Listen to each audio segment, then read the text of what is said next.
is Weather or Not.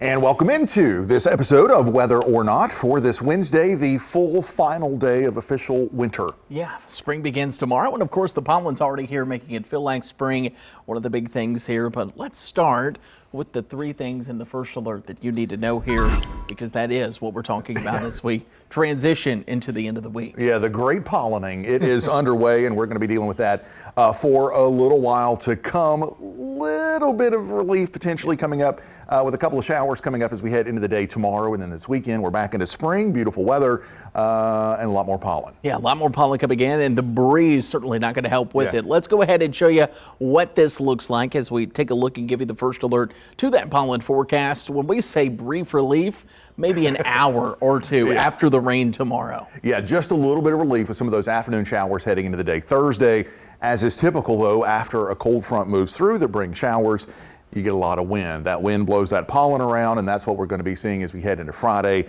along with mild temperatures, and that's going to keep us in the extreme category all the way through the weekend. Yeah, I've been jokingly saying like the only way to kind of keep your car washed is to do it every day. Every day. Through one of those subscriptions. Otherwise, don't waste your money. Yeah. Because it's going to be coming back. Let's go ahead and talk about that rain that you could be experiencing as we go into tomorrow. And I'll be honest with you, data this morning, lackluster. What looked a little bit more promising, some scattered showers going to be coming in right around the early afternoon through about the middle of the day into the early evening. Yeah, it's going to be hit and miss. There's going to be winners and losers, but even the winner is not going to be that big of a winner. We're talking about some brief showers that move through, again, along the I-95 corridors. We head into the early afternoon. Then as we head into the mid to late afternoon, you can see a couple of showers, maybe a rumble of thunder, but I think that would be the exception rather than the rule, but certainly not very impressive. And any showers that we do get quickly start to push out of here as we head into dinner time tomorrow. So not an impressive system by any stretch. Yeah, certainly not impressive if you're hoping for a little bit of rain, maybe to help anything that is growing already. Yeah, not going to be much. You factor in the system on Thursday and then giving you the first alert to the system. Even next week, combine the two, a tenth of an inch, if you're lucky, maybe up to a half an inch. The Euro is pretty aggressive on that system that comes in next week, so take that with a grain of salt at this point. All in all, a lot of pollen and dry weather continues, especially as we head into the weekend. Yeah, once we get past those showers for tomorrow, it does turn cooler heading into Friday.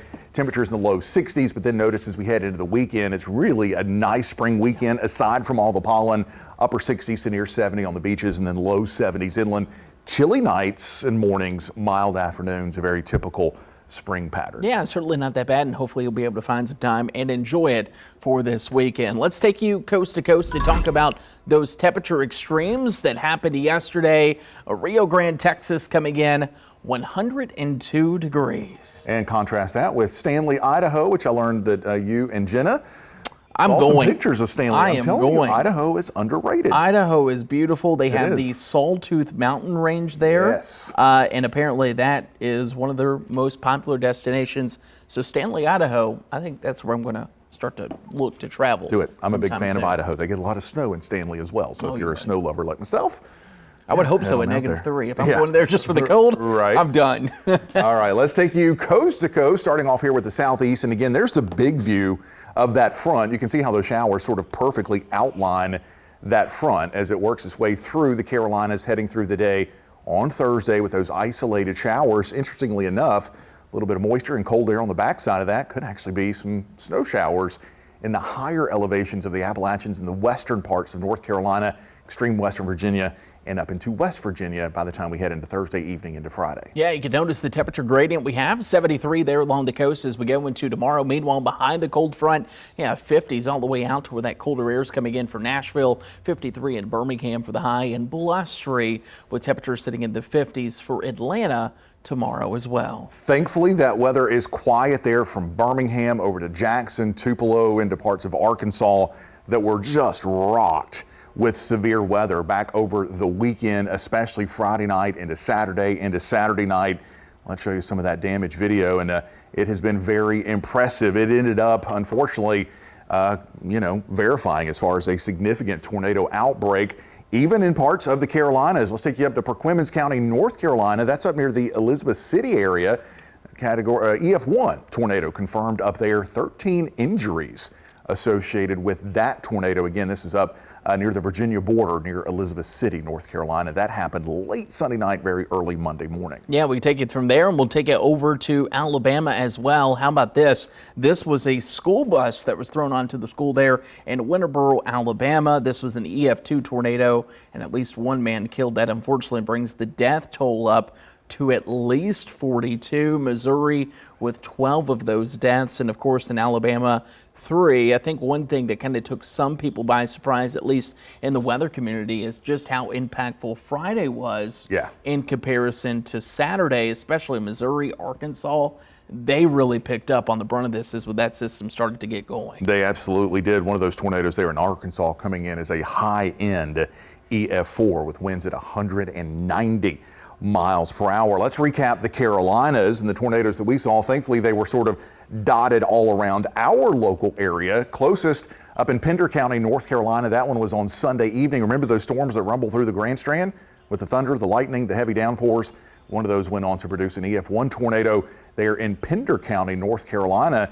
95 mile per hour winds, and it was a wide tornado, 200 yards, 2 football fields wide for that damaged swath. Yeah, a little bit less wide there over in Lake Murray. You'll notice an EF1 tornado there. That was also as the system was moving through right in the early morning hours there as we went into Sunday.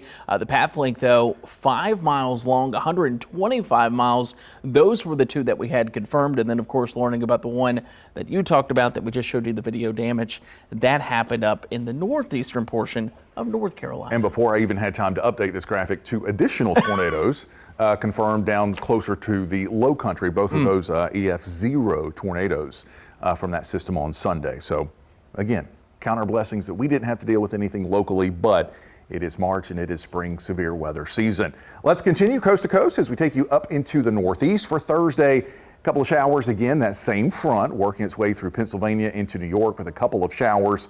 Some of that transitions over to a couple of snow showers. Akron, Erie, Jamestown, Buffalo, Rochester could get into a couple of snow showers by the time we head into Thursday evening with more of a soaking rain developing there along the coast. Yeah, you'll notice temperature-wise, we're talking 64 there in Scranton, 66 in Philadelphia. Warmer air being pulled ahead of that system. Those are the 70s in Washington.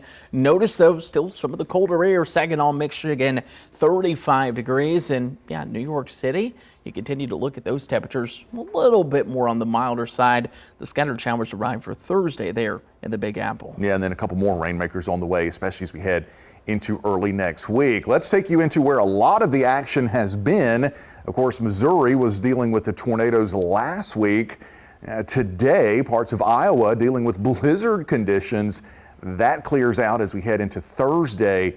By Thursday evening, it is clear skies across Illinois into Wisconsin, southern Minnesota into Iowa, but there will be some snow on the ground, and you can actually sort of see where that snow falls with the temperature forecast tomorrow. Yeah, look at the snowpack. That's going to keep temperatures in the 40s there across Omaha, even Des Moines, 48, 46 in Cedar Rapids. That's that swath of basically the colder air you see there.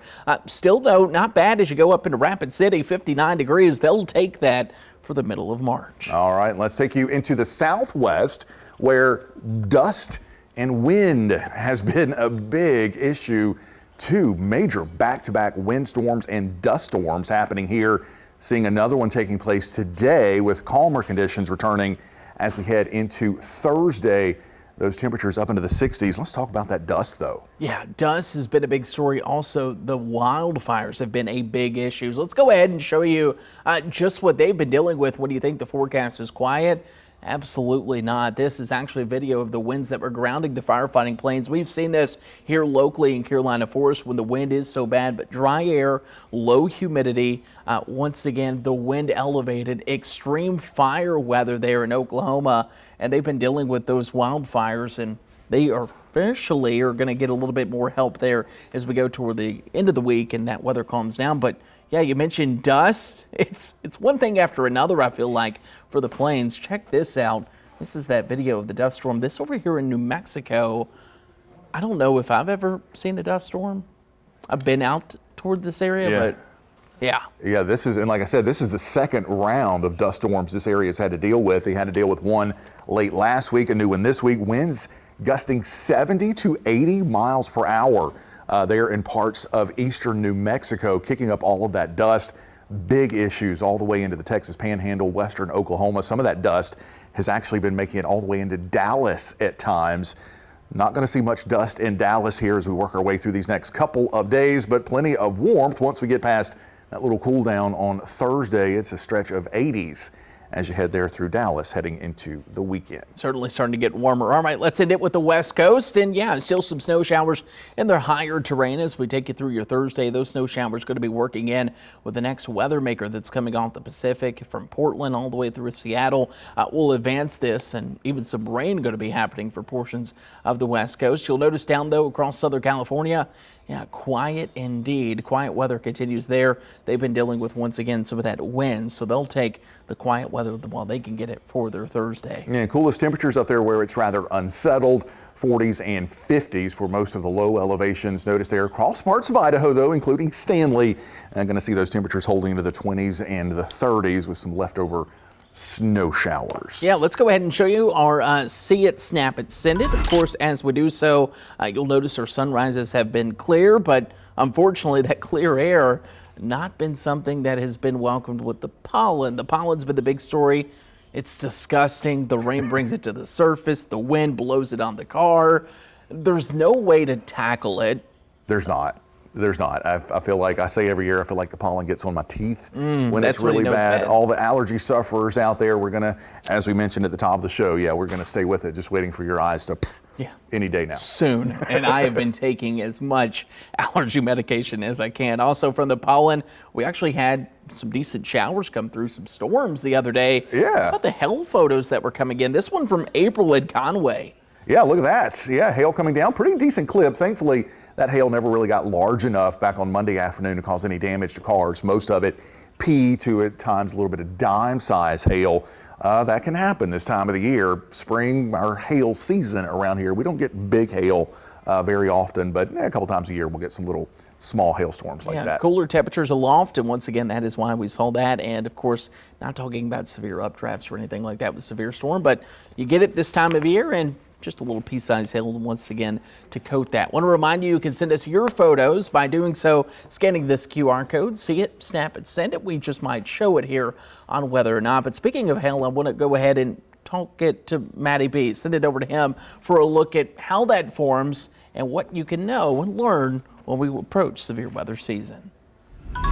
So how does hail form? And let me explain. Think of this. During the springtime, summertime, we get those powerful thunderstorms with those strong updrafts, and these frozen water molecules begins to move up along the updrafts, and once it gets high enough, it passes the freezing level. When that happens, that water droplet begins to ice over, creating a chunk of ice. As it continues to move up along the updrafts, it's hitting other water droplets, other ice particles, and makes that ice droplet bigger and bigger and bigger. Once it gets too big, the updrafts begin to just weaken, and what must come up must come down. That ice particle falls as hail. It can come in many shapes, in sizes as small as the size of a pea, all the way into the size as a grapefruit. And for severe weather, anything more than an inch in diameter, also known as quarter-size hail, is considered severe weather. And a little bit of trivia here along the Grand Strand and the PD.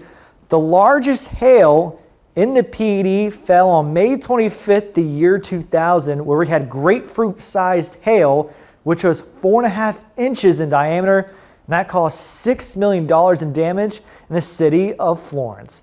Matt Bullock, WNBF News.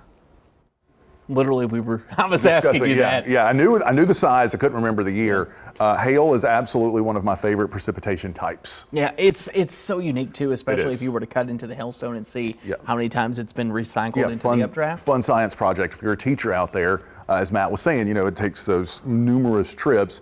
You can cut a hailstone in half, and it looks like tree rings, and that's how many trips it made. Another fun fact: updrafts. He was talking about the updrafts in the thunderstorm. Do you know how strong the updraft has to be to like elevate? Speed-wise? Yeah. Yeah, I don't know the exact number, but I've heard this before. To get a golf ball size hailstone, you need updrafts of 100 miles per hour inside of a thunderstorm. It's incredible stuff. So fascinating. It is so amazing. The only people that enjoy hailstorms Meteorologists? Us, yeah. And roofing companies. And and insurance companies. Well, not insurance companies, but yeah. I don't know about insurance, but that does it for us here on whether or not it feels good to be back. Yeah. Allergy sufferers, we'll get through it together. Yes, we will. And we'll see you back here for the Thursday episode of Whether or Not.